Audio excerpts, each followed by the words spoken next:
കാരണം എന്താ? Real estate കച്ചവടത്തിൽ എന്തെങ്കിലും തർക്കമുണ്ടായാൽ അപ്പ പുള്ളി ഒരു ഭാഗം അദ്ദേഹത്തിന്റെ അടുത്തില്ല. അനീതിയുടെ ഒപ്പം നിൽക്കുന്നവർ ആ ഒരു വിഭാഗത്തെ ഭീഷണിപ്പെടുത്തി പണം വാങ്ങുന്നു. ഞാൻ പറയുന്നതല്ല, അവിടെയുള്ള ജനങ്ങൾ പറയുന്ന, അതിൽപ്പെട്ടവർ പലരും ഈ കൂട്ടത്തിലുണ്ട്, ഈ നിൽക്കുന്ന കൂട്ടത്തിലുണ്ട്. അങ്ങനെ പൊതുസമൂഹത്വം പരിപൂർണമായും തള്ളിയ ഒരു വ്യക്തിത്വത്തിന്റെ ഉടമയാ. അദ്ദേഹത്തെ കൂട്ടി നിർത്തി തെരഞ്ഞെടുപ്പ് മത്സരിച്ച്, നിങ്ങളൊന്ന് ആലോചിക്കും, ഞാൻ എന്താ മത്സരിക്കാനില്ല എന്ന് പറഞ്ഞത്? ഞാൻ മൗനമായ പിന്തുണ കൊടുക്കാം. ഞാൻ രംഗത്തുകൂടി വന്ന് മത്സരിച്ച്, ജനങ്ങൾ കേൾക്കേണ്ട അടുത്ത പോയിന്റാണ്, ഇപ്പോ നിങ്ങൾ ആർക്ക് വേണ്ടിയാ മത്സരിക്കുന്നത്? നിങ്ങൾ പിണറായി സത്തിനെതിരാണോ എന്ന് പത്രലേഖകരും ബാക്കിയുള്ളവരൊക്കെ ചോദിക്കുന്നുണ്ട്. ഈ രാത്രി നടക്കുന്ന ഡിബേറ്റുകളിൽ അത് ചർച്ച നടക്കുന്നുണ്ട്. പത്രക്കാർക്കും കൂടിയുള്ള ഉത്തരാണ്. ഇപ്പൊ ഞാൻ പിന്തുണക്കുക, TMC AITC വരെ പിന്തുണക്കുന്നു. UDF ഞങ്ങളെല്ലാം കൂടെ കെട്ടിമറിഞ്ഞ് പ്രവർത്തനം നടത്തുന്നു. ഷൗക്കത്ത് ജയിക്കാൻ പോകുന്നില്ല. ഷൗക്കത്ത് പരാജയപ്പെട്ടാൽ എന്തായി? പിണറായി ഉണ്ടോ ഈ നാട്ടിൽ? പിന്നെ PV അൻവർ കഴിഞ്ഞ 9 മാസമായി ആവർത്തിച്ച് പറഞ്ഞുകൊണ്ടിരിക്കുന്ന കുടുംബാധിപത്യവും പിണറായിസവും മരുമോനിസവും പിന്നെ കേരളത്തിന്റെ മണ്ണിൽ മൂടപ്പെട്ടില്ലേ? PV അൻവർ ഉയർത്തിയ മുദ്രാവാക്യത്തിന് എന്തടിസ്ഥാനം? ഈ ഗവൺമെന്റിനെതിരെ എന്ത് ജനവികാരം? തീർന്നില്ലേ രാഷ്ട്രീയം? 2026 തെരഞ്ഞെടുപ്പിൽ ഒരു മുടക്കമില്ലാതെ ഈ ഗവൺമെന്റ് തിരിച്ചു വരൂലേ? അതിന് ഞാൻ കൂട്ടുനിൽക്കണോ? അതല്ല, ഞങ്ങൾ മാറി നിന്നുകൊണ്ട് ഈ പിണറായിസത്തിനെതിരെ ആ മലയോര മേഖലയിലെ ജനങ്ങൾ അനുഭവിക്കുന്ന വിഷയങ്ങൾ ഉൾപ്പെടുത്തി ഒരു പോരാട്ടം നടത്തി ഒരു 10-25,000 വോട്ട് എനിക്ക് ഏറ്റവും ചുരുങ്ങിയത് കിട്ടിയാൽ ഞാൻ ജയിക്കാൻ പോവാ. ഞാൻ സ്ഥാനാർത്ഥി പ്രഖ്യാപനത്തിലേക്ക് കിടക്കുക. അപ്പൊ 25,000 വോട്ട് എനിക്ക് കിട്ടിയാൽ എവിടെയാ പിണറായിസം? ചങ്കൂറ്റത്തോടെ കേരളത്തിലെ ജനങ്ങളോട് പറയാൻ പറ്റുന്ന 25,000 വോട്ട് ഞാൻ പറഞ്ഞ പിണറായിസത്തിനെതിരെ നിലമ്പൂരിലെ ജനങ്ങൾ പ്രതികരിച്ചത് കണ്ടോ? ഈ വോട്ടും UDFന്റെ വോട്ടും കൂട്ടിയ വോട്ട്, അതാണ് പിണറായിസത്തിനെതിരെയുള്ള വോട്ട്. അവിടെ ഈ പിണറായിസത്തിനെതിരെ ഒറ്റക്കെട്ടായി നിൽക്കാൻ ആഗ്രഹിക്കുന്ന ജനങ്ങളുടെ മുന്നിൽ ആര്യാടൻ ഷൗക്കത്ത് എന്ന് പറയുന്ന വലിയ ഒരു ബാരിക്കേഡ് നിൽക്കുക. ആ ബാരിക്കേഡിനെ മറികടക്കാൻ കഴിയില്ല. അപ്പൊ ഞാൻ അതിന് നിൽക്കണോ? അതല്ല, എന്റെ വാതിൽ കൂടി അടച്ച് എന്ന് പറഞ്ഞപ്പോ ഞാൻ എന്താ ചെയ്യണ്ട്? ആരാ ഇദ്ദേഹത്തെ കൊണ്ടു നടക്കുന്നത്? ഈ പറയുന്ന പ്രതിപക്ഷ നേതാവിന്റെ ചില കാര്യങ്ങൾ ഞാൻ ഇവിടെ സൂചിപ്പിച്ചു. ഇനി അദ്ദേഹത്തെ കുറിച്ച് എന്താണ് മുസ്ലിം ലീഗിന്റെ പ്രവർത്തകരുടെ ഇടയിലെ അഭിപ്രായം? എന്താ ചർച്ച? ഒന്നേ ഉള്ളൂ. മുസ്ലിം ലീഗിന് 5ാം മന്ത്രിസ്ഥാനം കൊടുത്താൽ കേരളത്തിലെ അവസാനത്തെ മുഖ്യമന്ത്രിയായിരിക്കും കോൺഗ്രസിനെ എന്ന് പറഞ്ഞ VD സതീശനായി UDFനെ നയിക്കുന്നത് അല്ലേ? എപ്പോഴാ പറഞ്ഞത്? അൻവർ വഴിയരി കൂടെ നടന്നു പോകുന്ന UDFന്റെ ഭാഗമല്ലാത്തൊരു മനുഷ്യർക്ക് വേണ്ടാത്തൊരു സ്ഥാനാർത്ഥിയെ നിർത്തിയാൽ അപകടം പറ്റുന്നേ പറഞ്ഞിട്ടുള്ളൂ. UDFന്റെ അകത്ത് MLA ആയി നിന്ന് UDFന്റെ ഭാഗമായി നിൽക്കുന്ന VD സതീശൻ പറഞ്ഞതിന്റെ വീഡിയോ നിങ്ങളെടുത്തിട്ടുണ്ടല്ലോ, അല്ലെങ്കിൽ എന്റെ അടുത്തുണ്ട്. ആ ലീഗുകാര് ഈ നേതൃത്വം അംഗീകരിക്കുവോ? ചർച്ചയല്ലേ അവിടെ? 3ാമത്തെ കേസ്, ഇവിടെ ഏറ്റവും പ്രമാദമായ സരിത കേസ്. ആ സരിത കേസ് ഉണ്ടാവുമ്പോൾ ബഹുമാന്യനായ മുഖ്യമന്ത്രി ഉമ്മൻചാണ്ടി സാറിന് അദ്ദേഹം കൊടുത്ത സ്റ്റേറ്റ്മെന്റ് എന്താ?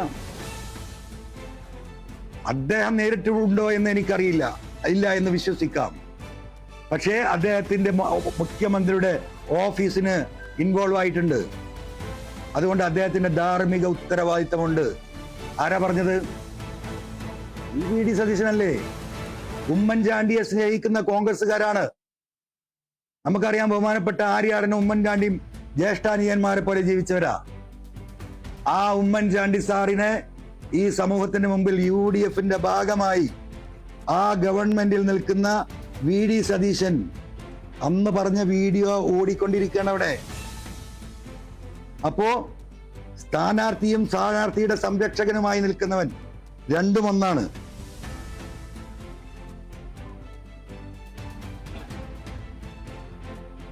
അപ്പോൾ ഇവരെ വെച്ചുകൊണ്ടാണ് 2026 തെരഞ്ഞെടുപ്പിലേക്ക് ഈ പറയപ്പെടുന്ന UDF നേതൃത്വം ഇവരെ കൊണ്ടുപോകുന്നത്. മൂന്നാമത്തെ കാര്യം, ഈ നേതൃത്വമാണ് മുന്നോട്ട് കൊണ്ടുപോകുന്നെങ്കിൽ ഒരു കാരണവശാലും UDF ഇവിടെ ജയിക്കാൻ പോകുന്നില്ല.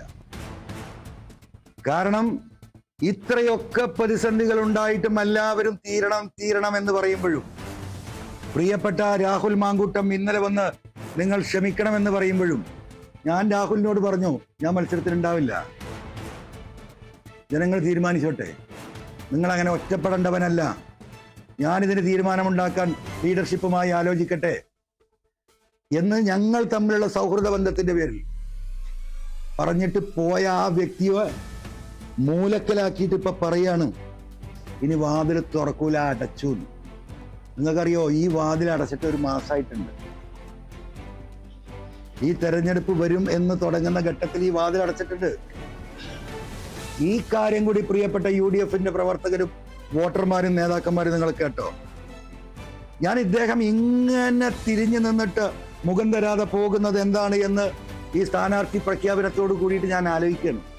ഞങ്ങൾ തമ്മിൽ അങ്ങനത്തെ ഒരു പ്രശ്നമില്ല, എല്ലാം ഹൃദയം തൊട്ട് തീർന്നാണ്. അപ്പോഴാണ് 2-3 ദിവസമായിട്ടുള്ള എന്താ പറയാ, എന്തോ സംതിങ് ബിഹൈൻഡ് ദിസ് എന്നുള്ള ഫീലിംഗ് നമുക്ക് വരുന്നത്. ആ ഫീലിംഗ്, ആ ചർച്ച എത്തിയിരിക്കുന്നത് കേരളത്തിലെ കോൺഗ്രസ് നേതാക്കന്മാര്, ജനങ്ങള്, മലയോര കർഷകർ കൃത്യമായി കേട്ടോ. നിങ്ങൾ ആ ലോജിക്ക് ഞാൻ പറയുന്നത് ആലോചിച്ചു. ഒരൊറ്റ ആളാണ്, സാക്ഷാൽ പിണറായി വിജയൻ. ഒറ്റ കാര്യമുള്ളൂ, അൻവറിനെ അടുപ്പിക്കരുത്, അൻവറിനെ അടുപ്പിക്കരുത്. ഇടനിലക്കാരാ സംസാരക്കാര്. അടുപ്പിച്ചാൽ എന്താ, അടുപ്പിച്ചാൽ കുഴപ്പം ഒന്ന് നോക്കണല്ലോ. ഒന്ന്, അദ്ദേഹത്തിന് വായ തുറക്കാൻ പറ്റുന്നില്ല പലരും.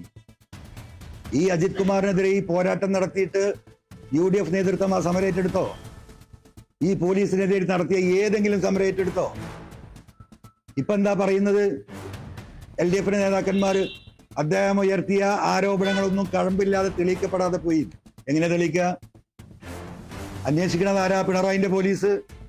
അതിനൊപ്പം നിൽക്കുന്ന പിണറായിന്റെ മറ്റ് പോലീസ് വിഭാഗങ്ങള്, വിജിലൻസ്, ക്രൈംബ്രാഞ്ച്, ഇവരല്ലേ അന്വേഷിക്കുന്നത്.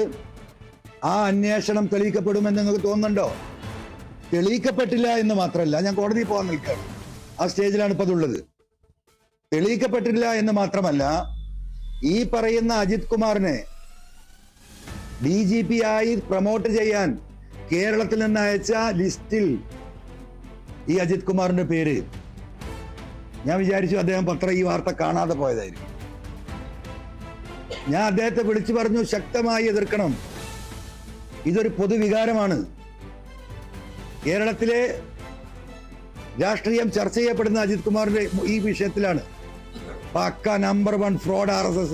നിങ്ങൾ പ്രതികരിക്കണം പ്രതിപക്ഷ നേതാവേ. ഞാൻ ഏറ്റെന്ന് പറഞ്ഞു. എവിടെയെങ്കിലും ഒരു സമരങ്ങൾ കണ്ടോ? മിണ്ടിയില്ലല്ലോ. അവരുണ്ട് ഇതിന്റെ പിന്നിൽ.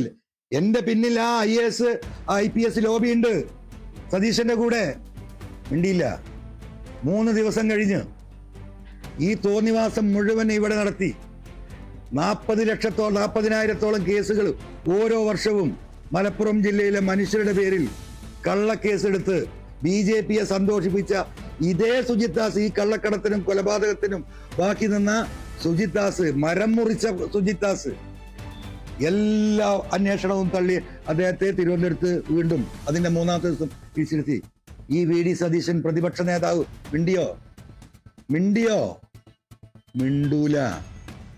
അപ്പം ഇതൊരു നെക്സസിന്റെ ഭാഗമാണ്. ഇത് വലിയ ഗൂഢാലോചനയുടെ ഭാഗമാണ്. പ്രിയപ്പെട്ട വോട്ടർമാർ, നിങ്ങൾ മനസ്സിലാക്കുക, ഒരു കാരണവശാലും PV അൻവർ ഈ പറയുന്ന UDFന്റെ വാതിലടക്കാൻ കിട്ടിയ ചാൻസിൽ തുറക്കാത്തെയും അടക്കാത്തെയും വാതിൽ പൂട്ടിക്കഴിഞ്ഞു. ഇനി ഞാൻ എന്താ ചെയ്യേണ്ടത്? ഇനി ഞാൻ സ്വയം കൊലക്ക് നിന്ന് കൊടുക്കണോ? ഒരു ഭാഗത്ത് പിണറായി, ഒരു ഭാഗത്ത് RSS, ഇതുവരെ 2 മൂന്നാമത് VD സതീശൻ. ഈ 3 കത്രിക പൂട്ടിന്റെ അകത്ത് കഴുത്ത് വെച്ച് കൊടുക്കണോ? പിണറായി സത്തെ അവിടെ വിജയിപ്പിക്കണോ? അതാണ് ഇതിന്റെ അടിസ്ഥാനപരമായ ക്വസ്റ്റ്യൻ. അത് നിലമ്പൂരിലെ ജനങ്ങൾ തീരുമാനിക്കും. പിന്നെ എൻ്റെ പ്രിയപ്പെട്ട സുഹൃത്ത് സ്വരാജ് ഇന്നലെ വാർത്താ സമ്മേളനത്തിൽ പോത്തുകല്ലിലെ പ്രളയം നടന്ന 2019 സ്വരാജിനെ അവിടെ കണ്ടില്ല എന്ന് ഞാൻ പറഞ്ഞു. അപ്പൊ സ്വരാജിന്റെ ഞാനും ഒരു കൊടയൂടി പോകുന്ന ഒരു ഫോട്ടോ വിട്ടിട്ട് വലിയ ചർച്ചയാണ്. എന്താ അടിസ്ഥാനം? സ്വരാജ് ആ പഞ്ചായത്തുകാരനാണ്. അവിടെ നടന്ന ഇടപാടുകളിൽ